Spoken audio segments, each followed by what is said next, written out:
Time now for Rocky Jordan.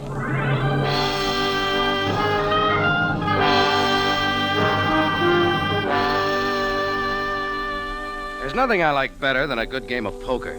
But I get tired of always drawing to straights that never fill. You have to keep throwing your chips on the table. Only the last card pays off if you're lucky enough to get it. This time I had to fill my straight.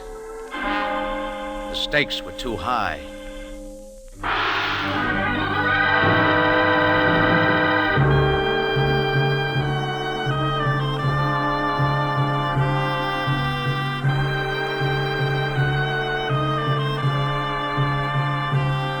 Again, we bring you a story of adventure with Rocky Jordan, proprietor of the Cafe Tambourine, which stands in a narrow street off Cairo's native quarter within sight of the Mosque Sultan Hassan. The Cafe Tambourine, crowded with forgotten men from the world's waterfronts, alive with the babble of many languages. Now, Rocky Jordan, and tonight's story, Ace High Straight.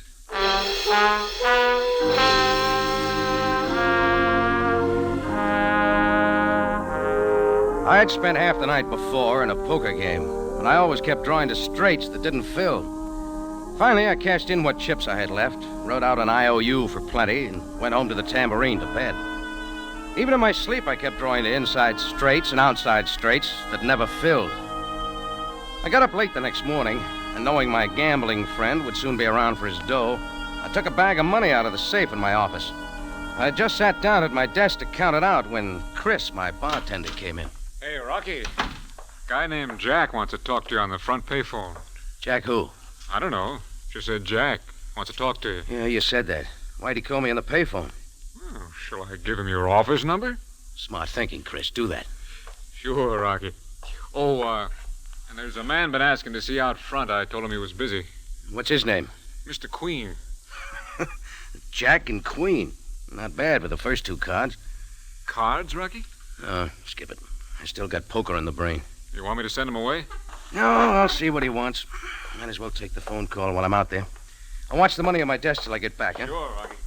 Sounds like they want to see the manager, nothing less. Bring him to me. Bring him to me at once. As I stepped out into the cafe, it sounded like business was starting a little early. The big voice came from the big mouth of a swarthy, well-dressed Egyptian sitting at the rear end of the bar. I sidetracked over his way. I will not be treated this way. I demand respect. Where is the manager? Bring him to me. Right on tap, mister. Who are you? Name's Rocky Jordan. I own the Tambourine. What's the trouble? The trouble. Everything, sir. I ask for food, and what do they bring me? Garbage. Oh, our specialty.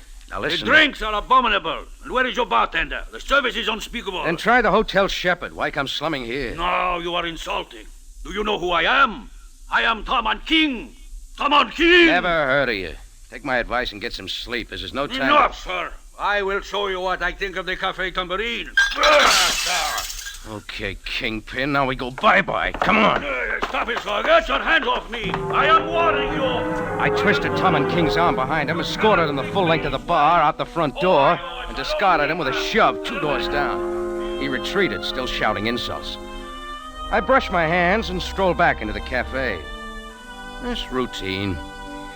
I was about to take the call on the payphone when a smiling man of uncertain nationality and thick glasses stepped up. Pardon. Are you Mr. Jordan? Yeah. I am Mr. Queen, Milton Queen. Oh, sure. I'd forgotten about you. I am a visitor in your city, Mr. Jordan. A chance acquaintance, a Mr. Willoughby, told me to look you up when I came to Cairo. Willoughby? Oh, well, have a good time. Oh, thank you. I am to meet my nephew, Junior Queen. He should be here now. We are especially interested in the mosques of Cairo. Could you direct me to the Sultan Hassan? Oh, right down the street. See, I've got a phone call waiting, so... Oh, well, just one more thing. Perhaps you can also tell me how to get to the Mosque El Azhar. Oh, sorry, I lost my tourist book. Did you know the Mosque El Azhar is the first known Egyptian use of the pointed arch? Interesting? Oh, very, very. Look, what you need's a guide. You'll find at least 3 hiding behind every lamppost. Oh, yes. Perhaps you are right. But you being a resident here, my friend suggested that you might... If you'll excuse me, that phone call... Oh, of course. Yes, thank you very much, Mr. Jordan. You have been most kind. Most kind. I dragged myself away from Queen and went over to the payphone. Whoever Jack was, he must have gotten tired of waiting and hung up. I didn't blame him. Before the smiling tourist with the thick glasses could buttonhole me again, I headed for my office. I couldn't help thinking how well my poker hand was filling out. A jack, a queen, and now a king. Then I opened the office door. Lying face down on the floor, an ugly lump the size of an ostrich egg just behind his left ear, was Chris, my bartender. The money was gone from the desk, and the back door to the alley swung open. I ran out into the alley and up to the narrow side street. There was no one in sight except a native woman. Her somber brown eyes gave me a startled look. She quickly drew a veil over her face and limped away. I've been around Cairo long enough to know not to look at a native woman twice. So I got back to the office, and while the help tried to bring Chris to his senses, I called the police and reported the robbery. It took 6 pitchers of water and a gin sling, but Chris finally sat up. Hey, Rocky, you all right? Me? Of course I am, Chris. What happened? I don't know. Well, come on, you got to remember. I left you here to watch the money on my desk. Huh? Oh, yeah. Well, I heard the yelling out front, so I thought you needed help. So I put the money in the safe. In the safe? Sure. Then I heard somebody come in the door behind me. I stood up and somebody grabbed me. I stepped back on somebody's foot, I think. Hard. Did you see who it was?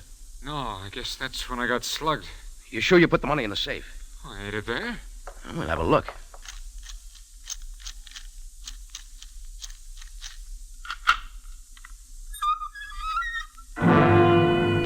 Rocky. Oh, what do you know? The money was all there. Every cent of it. We had a look around the office, but so far as we could tell, nothing had been touched. There was a knock at the door, but before I could answer, in walked Sergeant Greco of the Cairo police, the usual sour look on his face. What's this all about, Mr. Jordan? Oh, Greco. Where's Captain Sabaya? Captain Sabaya's busy. He sent me to get the details of the robbery. I'm sorry to disappoint you, Greco, but it was all a mistake. One moment. I must make a full report. Now, how much money was involved? Oh, a few £100, more or less. But it's all here. Then what has been going on here? Nothing. Forget it. We do not take slugging so lightly, Mr. Jordan. Chris Now- stumbled over his own foot, or somebody didn't like his ugly face. Those things happen around here. Yeah, I didn't get a chance to turn around, but If somebody... you please, I will question you one at a time. Look, Greco, I'll put in a good word for you to Sabaya. Now, if you'll just Now, leave me- Mr. Jordan, did you strike him? No, I told you there's no complaint. Now, for the last time... I will take it. Get away from that phone, Greco. It's for me. Sergeant Greco speaking. Oh? Oh, Captain Sabaya. Yes, yes. Oh, by all means, sir. Yes, yes. Jordan is here. Yeah, I'll take it. He is not at all cooperative. What? So? Yes, yes, yes. I will ask him, of course, of course. You can depend on me completely. Yes, I will handle everything at once. Goodbye. Don't hang up that phone. Let me talk to him. Well, Jordan. What did Sabaya want? Jordan, when did you last see Ace Warner? Well, don't tell me I drew an ace. Answer my question. I played poker with him till about 3 o'clock this morning.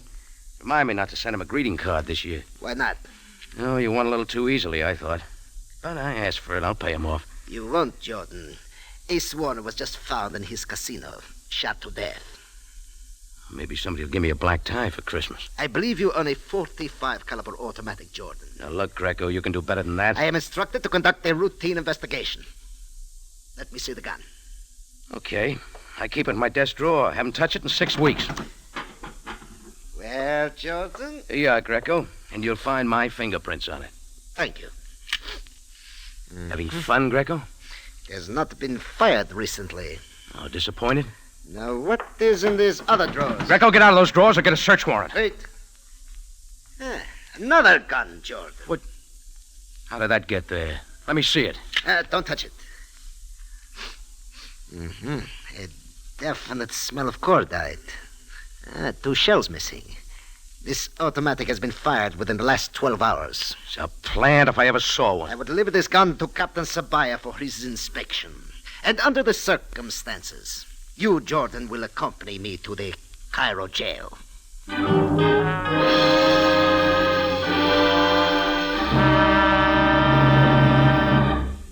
Rocky Jordan will be back in just a moment. Remember, over your CBS station every Sunday night, you'll hear not only Rocky Jordan, but Sam Spade, Dashiell Hammett's great private eye, and The Whistler, one of the most popular shows on the air. Remember, this half hour each Sunday evening is the time for Rocky Jordan. Now back to tonight's story, Ace High Straight.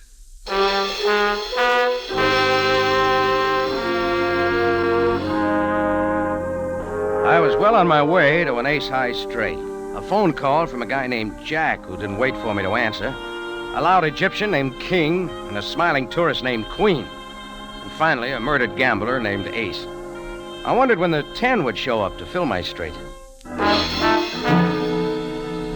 It was no secret that Ace Warner had my IOU for plenty of money, won in a poker game the night before. But when a .45 automatic, recently fired, turned up in my desk drawer, I was taken to headquarters. Captain Sam Sabaya sent the gun to ballistics 2 doors down, kept me in his office.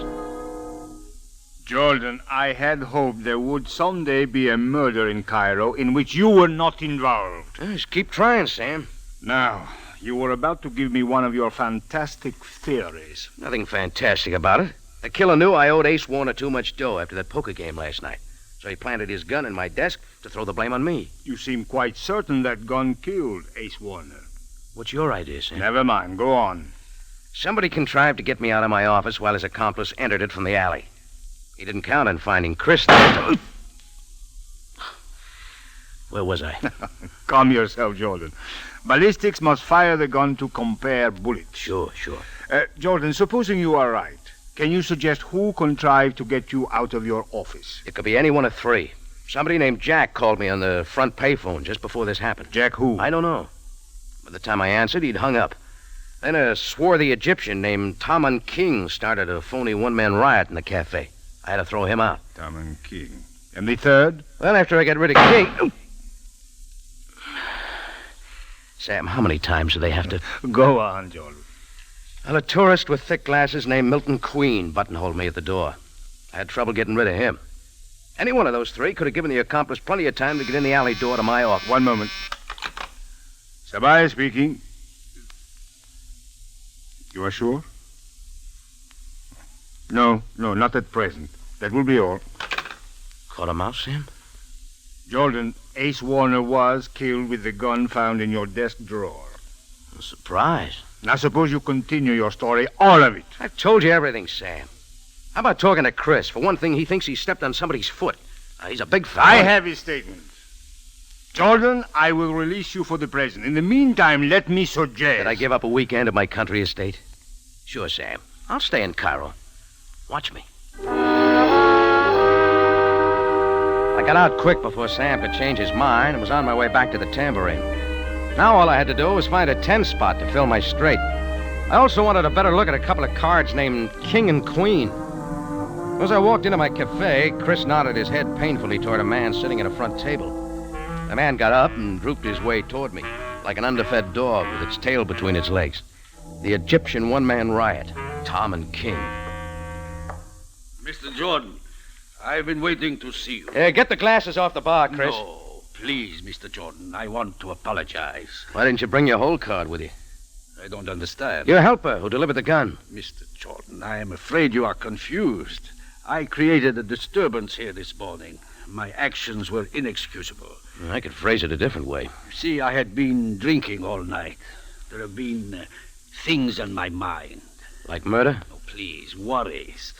Why I came to the Tambourine, I do not know. A lot of people wonder that. Mr. Jordan, I am a respectable person. It's one man's opinion. You can understand why I would not want a disgraceful affair like this to reach the papers. I did considerable damage. I wish to pay for everything. Would £100 be sufficient? 100. That's your last offer? I realize that I am in no bargaining position. Well, give me your card. I'll send you an itemized bill.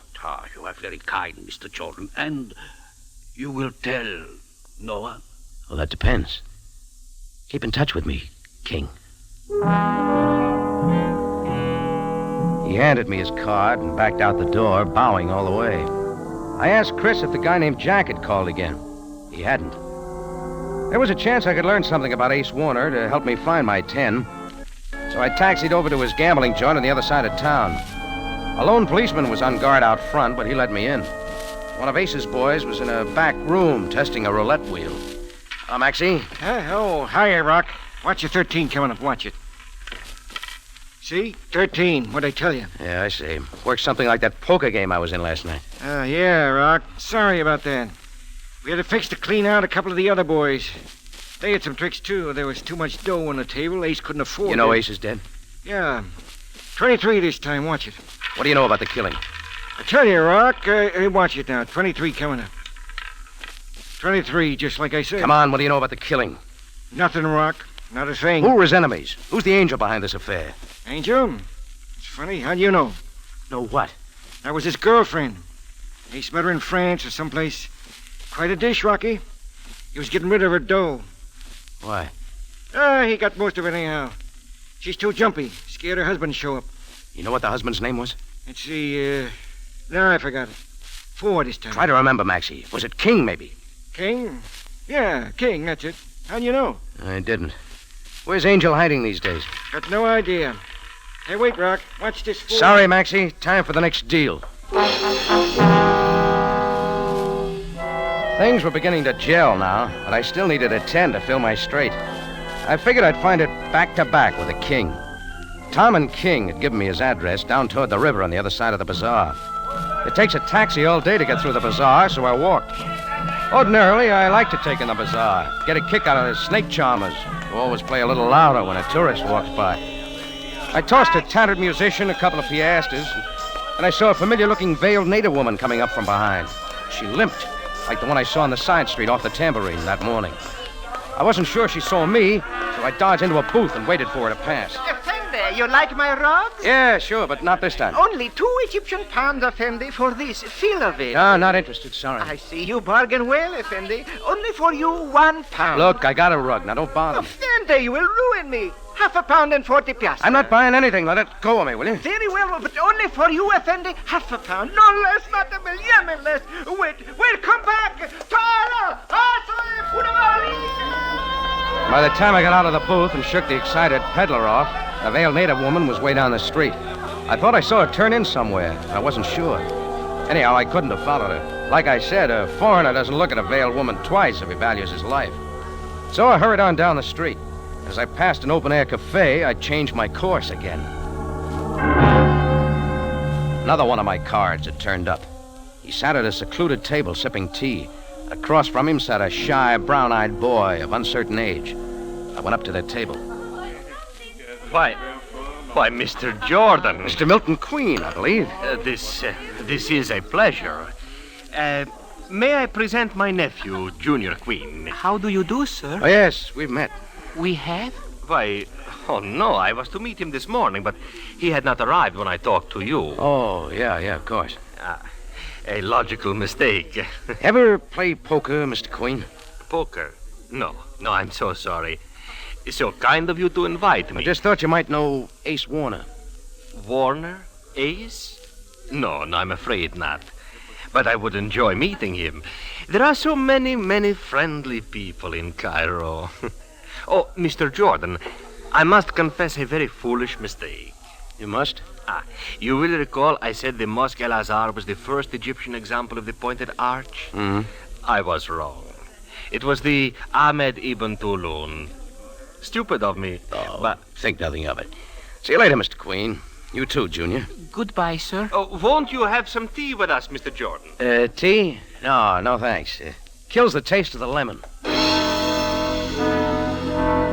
As I left the table, I wondered why I said I had met Junior before. I thought I had a good memory for faces. Well, I found Tom and King's address, a large brownstone modern apartment house, but King wasn't in. The clerk said he'd been out most of the day. I waited around the lobby for a while, then stepped into a phone booth and called the Tambourine.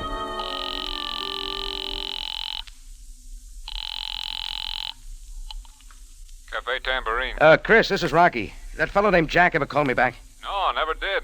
But somebody else called. Who? I don't know. Hey, bartender, service. All right, just a minute. You said if you wanted to find Angel, try 10 dahabiyah.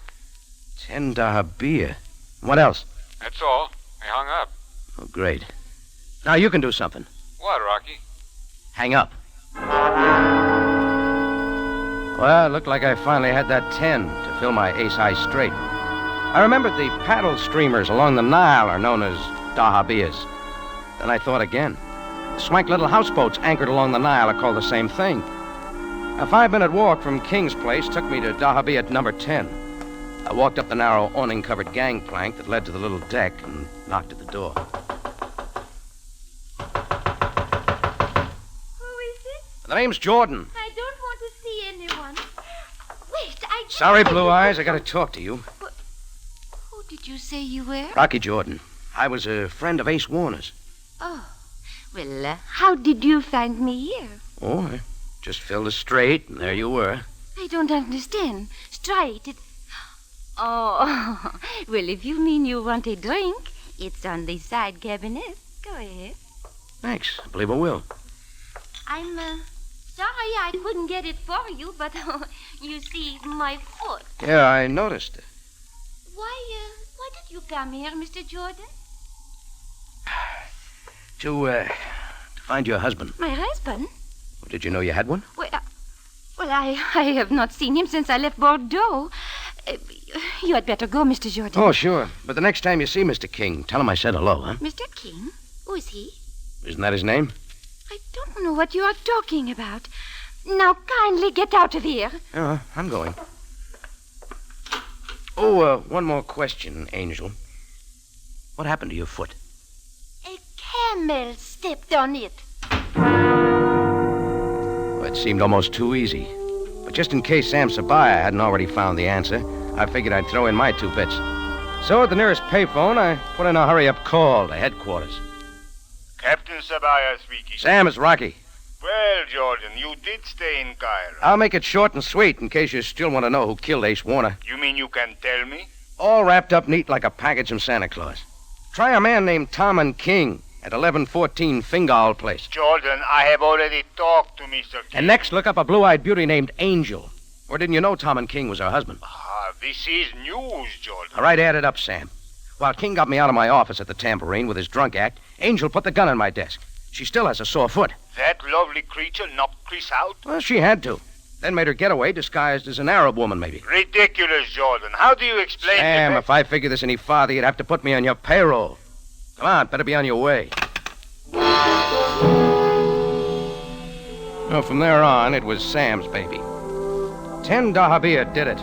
My first 4 cards had been people instead of a house address, but I was satisfied. I found myself walking back through the bazaar, and this time I was enjoying it. I slowed down to listen to the tattered beggar musician. I was about to put in a request for the St. Louis Blues when I saw her again, right behind me this time, still following me, the veiled native woman who limped. But this time I figured I knew who she was. She hesitated. Her somber brown eyes flicked my way. Then she quickened her pace and went on by. I stood there, puzzled. Then it hit me. My house of cards collapsed like a tent in a sandstorm. Rocky Jordan, the prize sucker of Cairo. Sure, I figured it. Just enough to leave a girl named Angel at the mercy of a killer and get another murder rap pinned on me. This time I didn't dare let the veiled woman get out of sight again. I turned and started after her. 3 natives eyed me suspiciously and fell in behind. She saw me coming and limped faster. Then she began running. So did I. And with every step, I picked up another native bent on mayhem. And there we went. The veiled woman, followed by me, followed by a pack of Muslims, right through the bazaar of Cairo.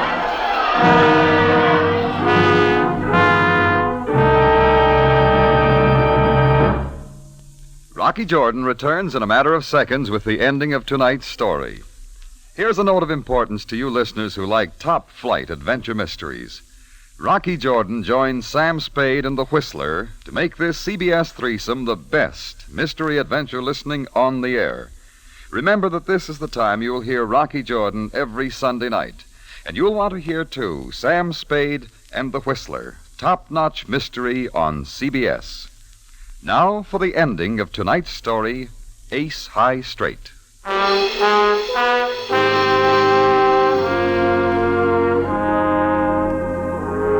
If you're ever in Cairo and crave excitement, try following a veiled woman.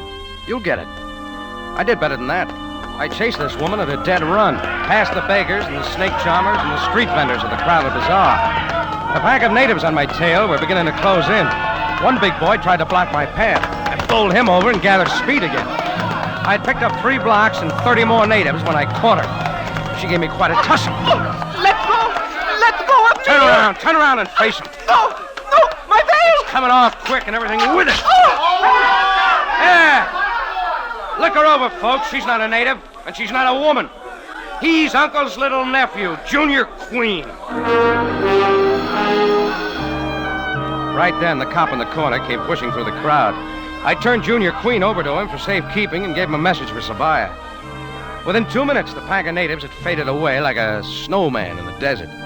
But I kept moving. I backtracked through the bazaar, grabbed a roving taxi, and directed it to Dahabi at 10 on the double.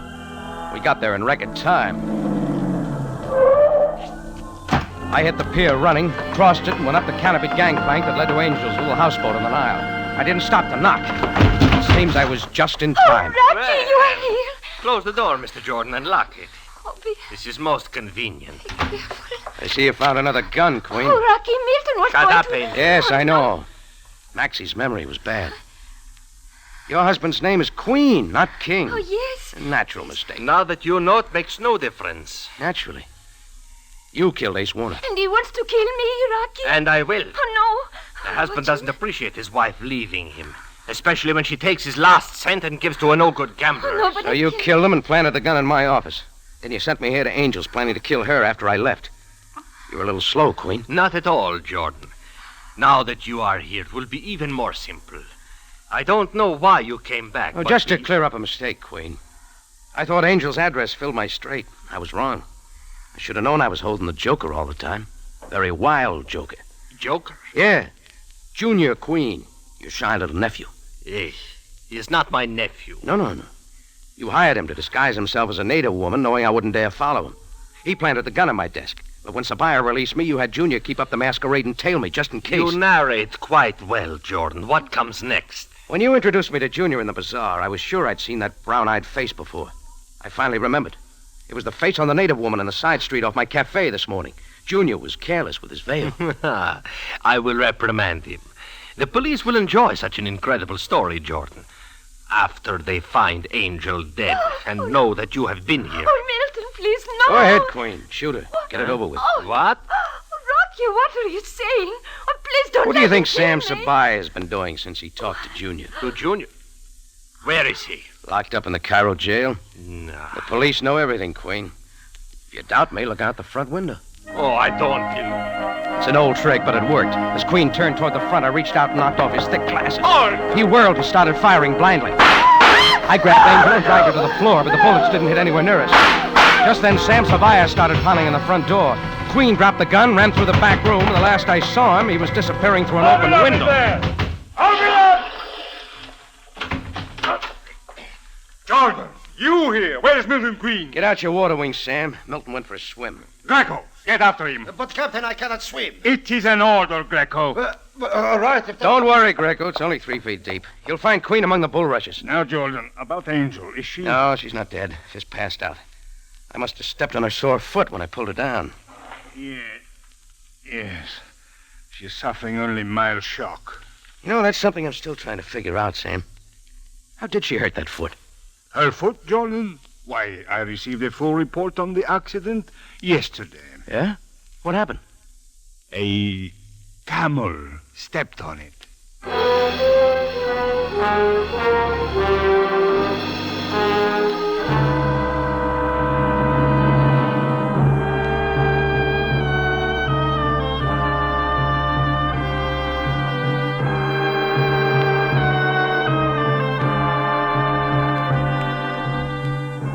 Rocky Jordan is presented from Columbia Square in Hollywood and stars Jack Moyles in the title role. Tonight's story was written by Gomer Cool and was produced and directed by Cliff Howell, with original music by Milton Charles.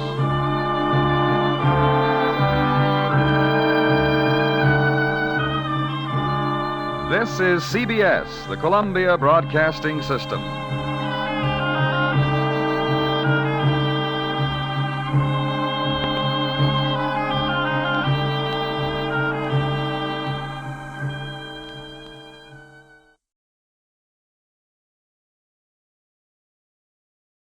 Time now for Rocky Jordan.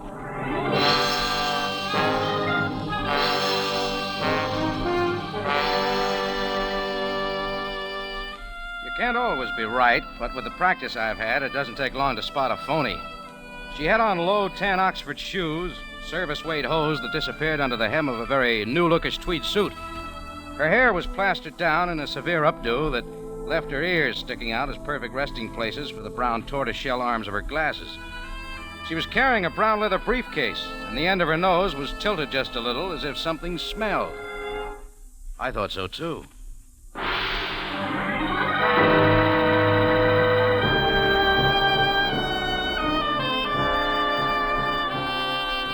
Again, we bring you a story of adventure with Rocky Jordan, proprietor of the Cafe Tambourine, which stands in a narrow street off Cairo's native quarter in sight of the Mosque Sultan Hassan. The Cafe Tambourine, crowded with forgotten men of the waterfronts, alive with the babble of many languages. Now, Rocky Jordan, and tonight's story, Up in Flames.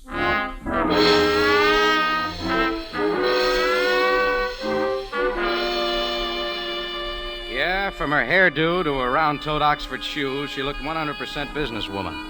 I mentally turned up my sales resistance to medium and sat back. She learned her lines for the role by heart. Mr. Jordan, I am Miss Bates. I represent the International Fire Insurance Company with head office in New York. I am certain that you already carry fire insurance, but with the rising costs of building materials and good labor, is it adequate to replace your establishment if it were to burn to the ground? Oh, Miss Bates, I am certain it is not, Mr. Jordan.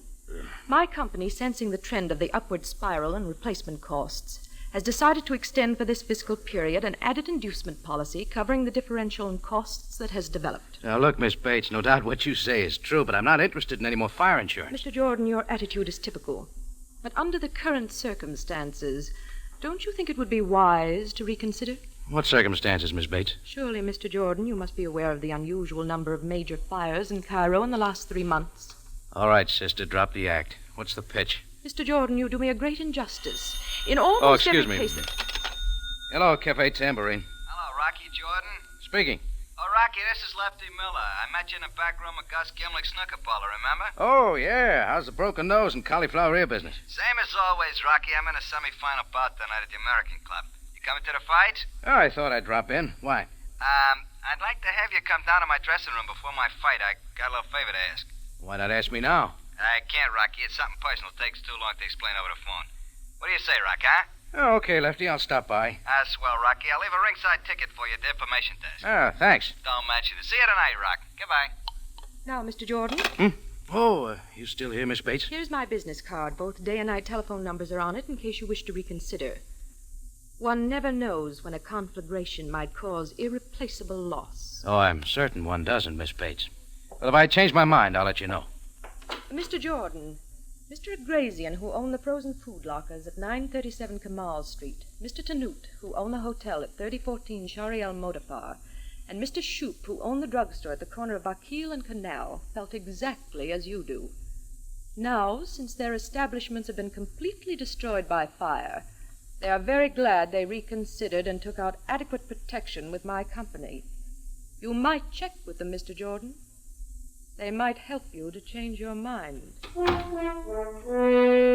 With that clincher, she closed the door and left. I decided to check up on her little game, so I ignored her card, looked up the telephone number of the International Fire Insurance Company in the phone book, dialed the number, and asked for the manager. This is Mr. Temple speaking. Who's calling, please? Oh, I want some information about fire insurance. I already have some, but I need more. Will your company issue additional insurance? Oh, indeed we will, sir.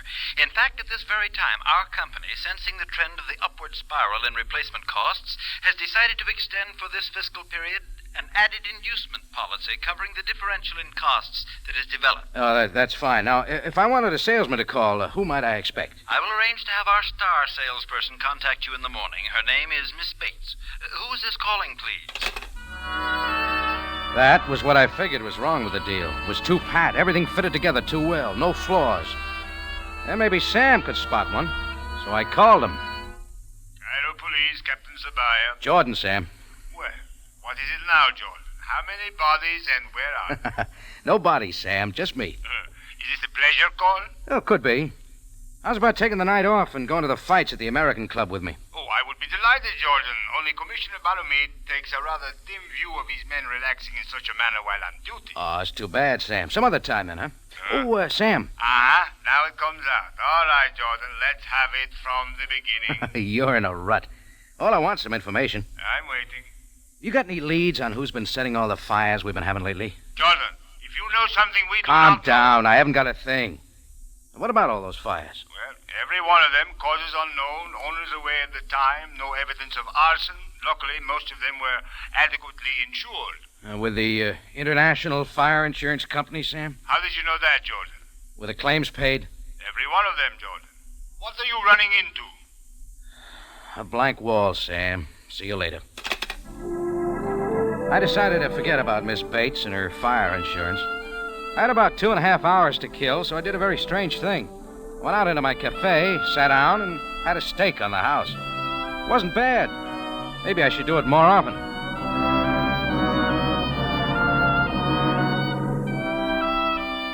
I picked up my ringside seat ticket at the information desk of the American Club. The attendant told me Lefty Miller's dressing room was number 7 in the basement under the gymnasium. The first preliminary was already underway upstairs. Lefty's door was open. He was sitting on his rub-down table, a faded purple dressing gown over his shoulders. His manager and his sparring partner in second were just finishing tying up his shoelaces. Rocky, come on in. Hey, look, Mac, you and Benny step outside for a while, will you? I want to talk to Jordan alone. What's the idea, Lefty? You'll be on pretty soon. Never mind. You and Benny wait out in the hall. This won't take long. Okay, if that's the way you want it. Rocky, Gus Gimlick says you're a right guy, that you don't mind doing a favor now and then. Well, I'll return the compliment when I see him. All right, what is it? I came down to see the fights, remember? This won't take but a minute. Rock, my wallet's in my coat pocket there in the locker. Get it out for me, will you? Sure. This it? Yeah. There's $250 in it. Take the dough out, will you? Okay. Now what? Quick, stick the dough in your pocket. They might come back in. Now, here's the favor. When you go back upstairs, I want you to bet it on tonight's... Oh, get the phone for me, will you, Rock? I got my gloves on. Hello? Hello, Jordan. Yes, Sam. How'd you find me? I called the information desk to have you paged on the loudspeaker. They said you were in Lefty Miller's dressing room. That's how. I'll buy that.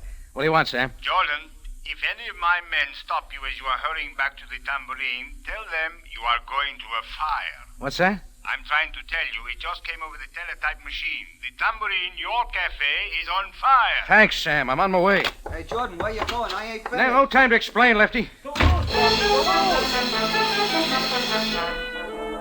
I didn't get to use Sam's advice. Nobody stopped me. I pulled up in front of the tambourine. Business was going on as usual, so I wheeled around to the back. There'd been a fire, all right. Seemed the trash barrel had caught on fire and smoked up the back wall of my cafe a little. If this was a practical hint to buy more fire insurance, I didn't like it. I went inside. Miss Bates' card was still on my desk. I called the night number. A man answered, but I didn't hang up. Hello, this is Mr. Temple speaking. Oh, I called earlier today for some information. Oh, you're the gentleman who called. We must have been cut off or disconnected. Yes. Would you please give me the phone number or the address of your star salesperson, your Miss Bates? Who is this, please? And may I ask why you want that information tonight? Oh, never mind, Temple. Just give me your phone number or her address. Who is this speaking, please? My name is Jordan. I run the Cafe Tambourine. I want to talk to you, Miss Bates, about a little fire. Mr. Jordan, can't the discussion take place tomorrow? Miss Bates is asleep now. What, at this hour? Wake her up and get her to the phone. Mr. Jordan, I am seldom abrupt with a prospective client, but I am afraid you're overstepping your bounds. This apartment is my home. Miss Bates is my wife, and she's worked very hard today. If I do not choose to awaken her, that is my prerogative. Good night, sir. Well, that was that. It was too late to go back to the fights, so I tore up my ringside ticket and went out into the cafe. About 45 minutes later, Lefty Miller's fight manager, Mac, walked in, spotted me, and came over. Jordan, I want to talk to you. All right, go ahead. Let's go in your office. Oh, real private, huh? Okay, come on. Hey, Jordan, why did you come to Lefty's dressing room tonight? I'm an admirer of muscles. Oh, smart guy. What went on in there? Look, if it's just $250 you want, here. He said he wanted me to bet him on the fight, but I left the club before I could make the bet. Well, what's sticking in your craw? You wouldn't be knowing that Lefty took a dive in the third round and didn't even make it look good. What? Look, Jordan, I don't appreciate guys getting to my boy. When I find out for sure it was you who did it, I'm coming back. Time's up. End of bout. Beat it, Mac. Take Lefty's dough with you. Mac took the $250, gave me a dirty look for a receipt, and slammed the door behind him. Now, things had been jumping all evening. I hoped they'd quiet down, but they didn't. They started happening two at a time. Come in. Hello? Hello, Mr. Jordan. Jordan, this is Sabaya. Oh, hello, Sam. His name isn't Sam, Mr. Jordan. It's Timothy. Keep quiet, will you? What's that, Jordan? Oh, not you, Sam. No, go ahead. Oh, wait, dear Mr. Jordan's Perhaps on you the did phone. not know, but since I talked to you last, there has been another fire. Why tell me? Well, you seemed so interested earlier tonight. Is this a pleasure call, Sam? Indeed it is not. The American Club Gymnasium has burned down and your prizefighter friend Lefty Miller is lying dead. Lefty's dead? Burned to death in dressing room 7. I am calling from the main building of the club. I want you to come down immediately. Okay, Sam. I'll be right over. Now, you there. What are you... Good evening, Mr. Jordan. When my husband, Timothy, here, told me how agitated you sounded on the telephone earlier this evening, I realized you must have reconsidered. So we got dressed and hurried right over. Now, Mr. Jordan, just how much additional fire insurance do you think you will need?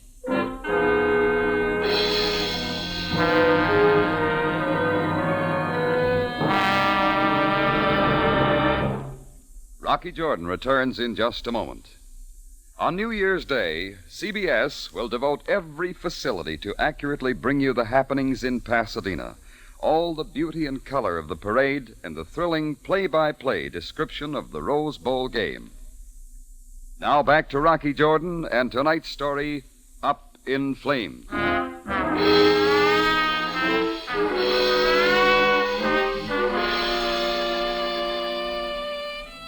It all started when Miss Bates, tweed suit, horn-rimmed glasses, and briefcase, had tried to sell me some extra fire insurance. I didn't like the deal. I couldn't put my finger on the spot where it left the straight and narrow, so it still bothered me. Item 1, the prize fighter named Lefty Miller, who took a dive in the third round of his fight, and his manager blamed me.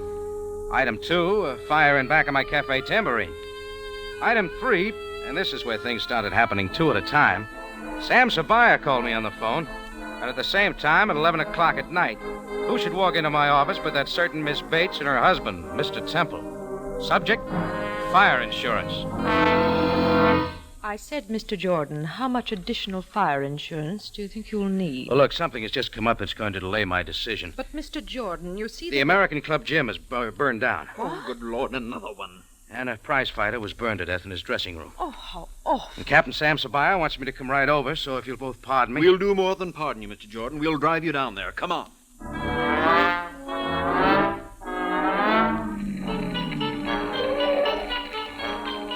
It came out during the ride that the American Club was insured with International. I had a feeling it would be. There was still some equipment and a lot of people around when we arrived. Mr. and Mrs. Temple went looking for Bert Johnson, the manager of the club. I went looking for Sabaya. I found him with some of his men in the basement of the gym. He turned his flashlight on me as I came up. So, Jordan, you finally got here. Yes, Sam, now that I'm here, why were you so anxious for me to come down? I thought perhaps the atmosphere here might induce you to tell me what is going on. Sam, believe me, I would if I could, but I can't. can't. You mean you will not? Very well, Jordan. Look around you. Sam began pointing things out with his flashlight. They weren't pretty, especially the body lying beside the burned rub-down table. Sam played his flashlight on the lockers, then over to the wall in the back. He held it steady for a moment on the electric light fuse box. The little metal door was hanging open. Is that what caused it, Sam? No. If there had been a short circuit, the fuse would have burned out. I checked them. None of them is burned out. Any ideas? Perhaps you would like to explain what you were doing here earlier this evening. Lefty Miller phoned this afternoon, said he wanted me to come to his dressing room before the fight. He wanted to ask me a favor. Yes, go on. It turned out he wanted me to bet $250 of his money on the fight. You called before he could do it. That's all, Sam. Thank you, Jordan. I might have known you would not tell me the truth at this time. Sam's like that. This was once I didn't blame him. That didn't make much sense to me either. I knew I should get to Lefty's manager, Mac, before Sam did. I wanted to clear up a few things, so I took off. On the way downtown in the taxi, I figured Gus Gimlick would know where I might find Mac. I checked my watch. If things were running normal in the back room of Gus Gimlick's snooker parlor, they'd be getting the results of yesterday's races short way from the States. Well, we finally pulled up in front of Gus's place. I told the driver to wait, walked down in and through to the back room. Things were running normal.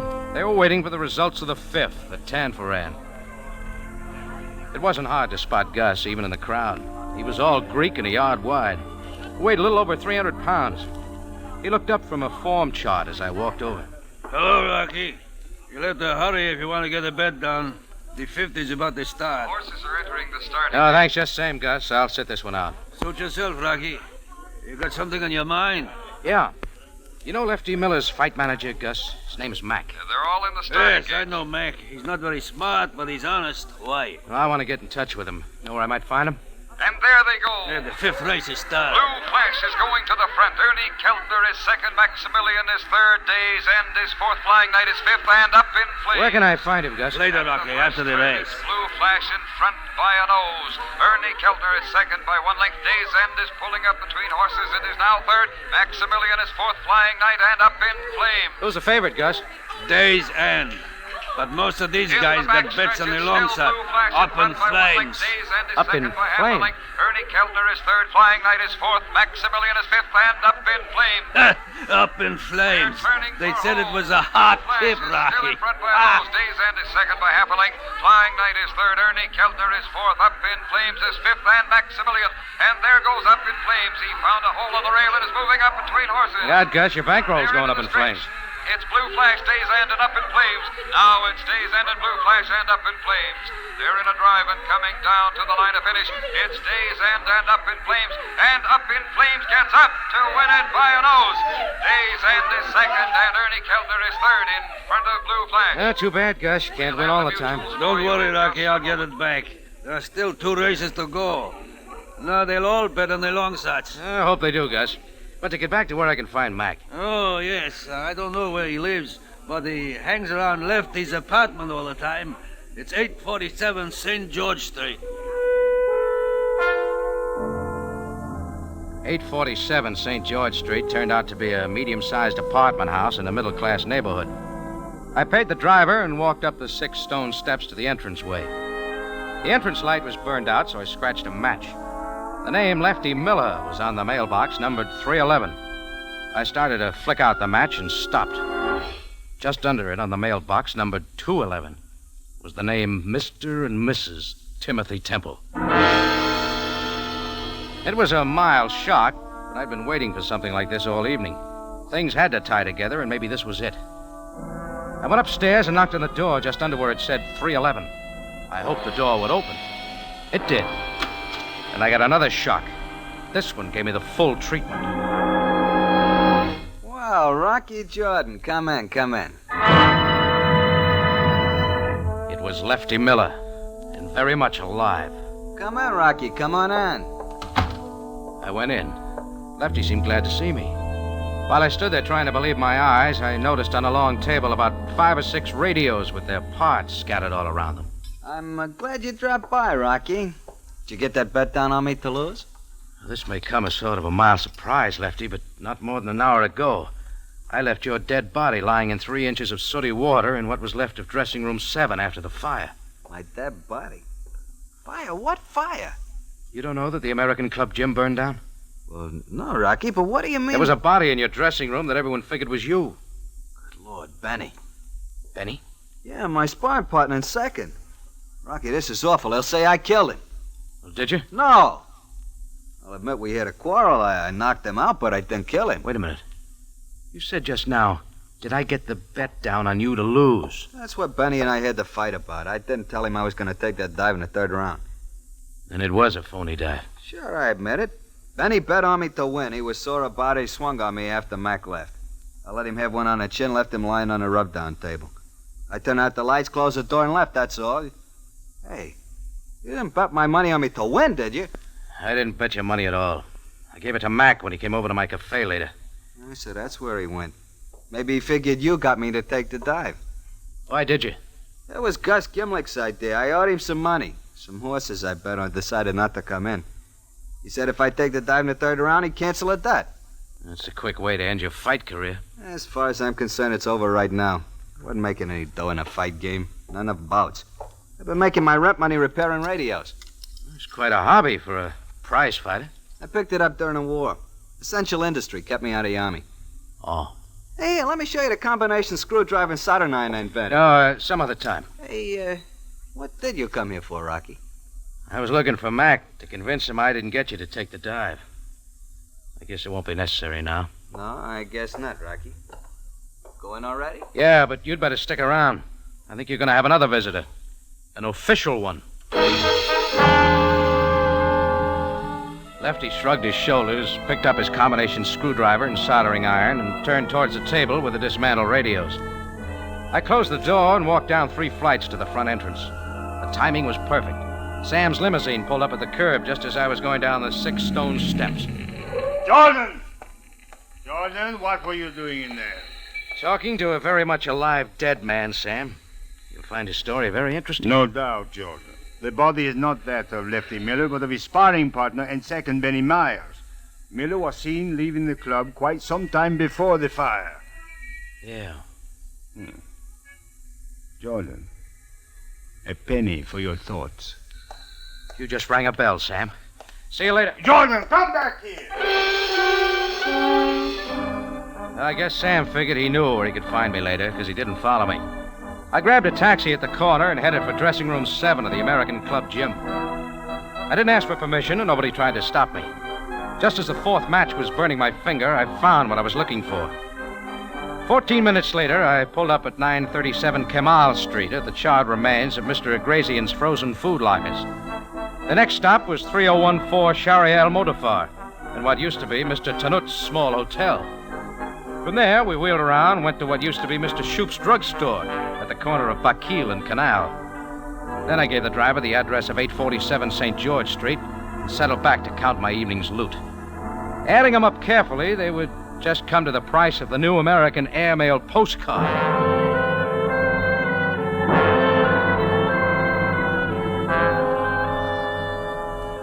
I told the driver to wait, ran up the 6 stone steps and went inside. This time I knocked on the door right under where it said 211. I figured when the door opened, it'd be Timothy Temple. It was, and he was in a bathrobe. Mr. Jordan. Thanks for asking me in, Temple. What do you mean by forcing your way in like this? What do you want, Jordan? I'm onto your game, Temple. Did you ever see these before? You're asking me to identify 4 American pennies, Mr. Jordan? They're yours, aren't they? How would I know? Look, will you please go? Mrs. Temple and I were about to go to sleep. Who is it, dear? What is going on? Oh, Mr. Jordan. Well, you look quite different without your glasses, Miss Bates. Mrs. Temple. Mr. Jordan, I don't know why you forced your way in here like this, but will you please go? We would like to go to sleep. With that radio on in the bedroom? Sounds more like you were dancing. Mr. Jordan, that radio is not in our bedroom. It is in the apartment upstairs. That awful man plays his radio day and night. And what is more, he is a prize fighter, and when Timothy reprimanded him, he offered to knock my husband's block off. We're going to move just as soon as we can find another apartment. It's just possible I could be wrong about you two. What are you getting at, Jordan? Why did you want me to identify those 4 coins? Let me ask one, friend. Who besides you and your wife would know to whom you had sold extra fire insurance? It is odd you ask, Mr. Jordan. My husband and I have tried to keep that information a secret between us, discussing it only here at home. The number of our clients having fires is alarmingly high. The head office is quite disturbed. What would happen if you could prove those fires were deliberately set just to collect the insurance? Why, we could force them to return the money and put the guilty persons in prison. But what makes you think the fires were not accidental? There's no proof. I've got the proof, Temple. Wait a minute. You stay right here. I've got an idea. I left Mr. and Mrs. T looking at each other without saying a word. I didn't count the steps between 211 and 311, but there weren't many. I tried the door of 311. It wasn't locked, so I opened it. And here they are. Lefty was gone. The music was coming from one of the radios. I walked over and turned it off.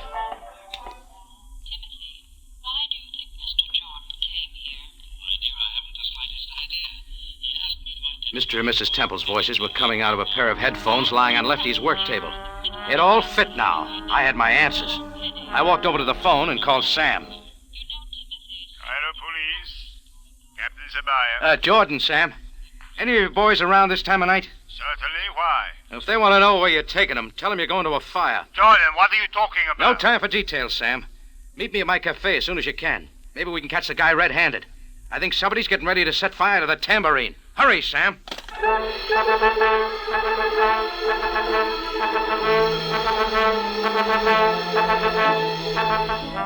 When we pulled up in front of the tambourine, there was no sign of Sabaya. I tossed the driver a 5-pound note and reached for my keys as I crossed the sidewalk. Except for the little service light in the back of the bar, the cafe was dark. I opened the front door, started for my office. I figured I'd find him there. I was just about even with the foot of the stairs going up to my room over the office when the upstairs door opened and he was framed in the light.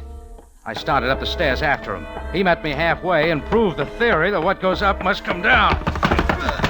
We untangled at the foot of the stairs and I swung on him. I should have known better. He was a trained fighter. He caught me right on the button and I went backwards against one of the service tables full of glasses and silverware. I got up and started for him again. His back was to the front door. Just then, Sam, with full siren, pulled up out front. My opponent turned. His chin was silhouetted against the glare on the headlights, and I let him have it. And for the second time in one night, Lefty Miller took a dive. Only this time, it wasn't fate.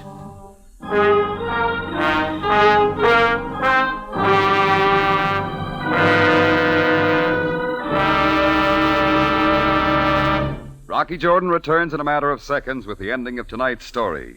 On New Year's Day, the Rose Bowl kickoff will be at 2 instead of 3 p.m. due to the return of California to Standard Time.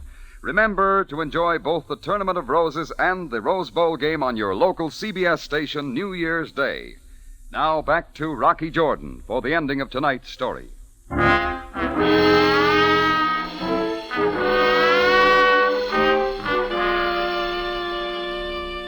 I'll say this for Sam. When you really need him, he's right there. If there were more like him, the world would be much better off. But as usual, he wanted all the details. And from the beginning. All right, Jordan. How did you know we would find Lefty Miller here in your cafe? Well, Sam, it just figured. When I heard Mr. and Mrs. Temple's voices on the earphones in Lefty's room, I knew he'd been listening in on him. Maybe first as a gag, but he was the only one besides the Temples who could have known who they'd sold fire insurance to. So he was the one who had gotten the owners to agree to let him fix up the accidental fires. Exactly. He convinced them that he could do the job, and when they collected the insurance money, all he wanted was a percentage of the profits. Jordan, how did you figure out he did it? Well, first of all, Lefty was an electrician, fixed radios. He also had invented a combination screwdriver and soldering Jordan, iron. keep it simple. Oh, I will, Sam. He went to those places and did a little work on a light switch. A couple of drops of solder in the right place. Then he put a penny behind the fuse to keep it from burning out when the short developed. All the owner had to do was to turn out the lights, lock up the joint, go someplace where he'd have a perfect alibi. After a while, the short would develop, and the penny behind the fuse kept it from burning out. And there you have it. Fire. Cause unknown. But you still haven't told me why you knew he would be here at the tambourine. It's the pattern, Sam. Lefty's sparring partner, Benny, must have caught on to him. So after Lefty knocked Benny out, he fixed the light switch in the dressing room, put the penny behind the fuse, turned off the lights, closed the door, and left. Perfect alibi. But the tambourine, Jordan. Oh, that follows, Sam. He'd fixed the light switch in my bedroom. I'd come in and figure I'd forgotten to turn the light off. Finally, I'd turn it off and go to bed. Then when I was asleep, the short would develop. No tambourine, no Jordan. Up in flames. Up in flames? You don't miss a bet, do you, Jordan? I wondered what you were doing in Gus Gimlick's back room tonight.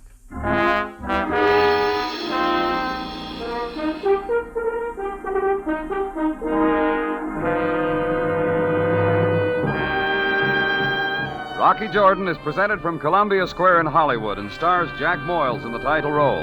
Tonight's story was produced, written, and directed by Cliff Howell with original music by Milton Charles. This is CBS, the Columbia Broadcasting System.